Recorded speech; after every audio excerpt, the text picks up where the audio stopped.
Cada vegada hi ha més consciència de la necessitat de fer visible el marc nacional complet en referència als països catalans. Així s'ha mostrat Aleix Cardona, membre de l'entitat Som Països Catalans, que ahir al vespre va visitar Calella convidat per la CUP per debatre sobre el passat, el present i el futur dels països catalans.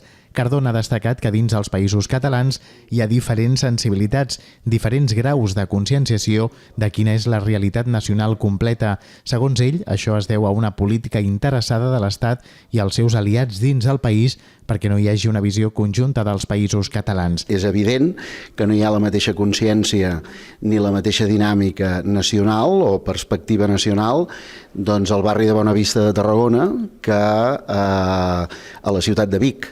I per tant no cal anar a la divisió administrativa autonòmica, sinó que hi ha una realitat diversa de consciència i de ritmes i de pràctica en el conjunt de la nació en quant a aquest univers nacional.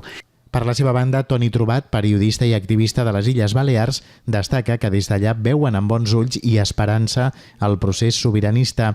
Des de les Illes volen una construcció nacional confederal basada en una catalanitat plural amb diferents subjectes politicoterritorials. Per nosaltres, en el segle XXI, l'any 2013, la construcció nacional dels països catalans s'ha de fer des d'aquesta clau plural, confederativa, que va molt lligada amb el naixement propi de la nostra nació i al mateix temps amb una cosa molt dels temps que vivim, que és la suma de voluntats, la necessitat de construir des de la base, no des de posicions a vegades massa ortodoxes, sinó construir des de la suma de voluntats i de la suma de territoris.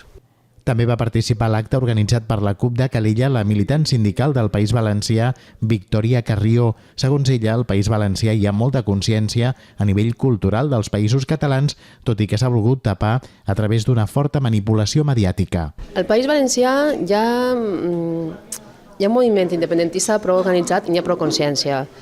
Hi ha consciència de països catalans a nivell cultural, hi ha molta consciència. I totes les persones que parlem allà valencià, que diem valencià a la llengua catalana, i es diu així normalment, tenim consciència de quan estem dient valencià estem referint-nos a català. Hi ha una unitat lingüística claríssima. Al País Valencià, la gent que pensa que valencià no és el català és aquella gent que sempre parla castellà i no parla català.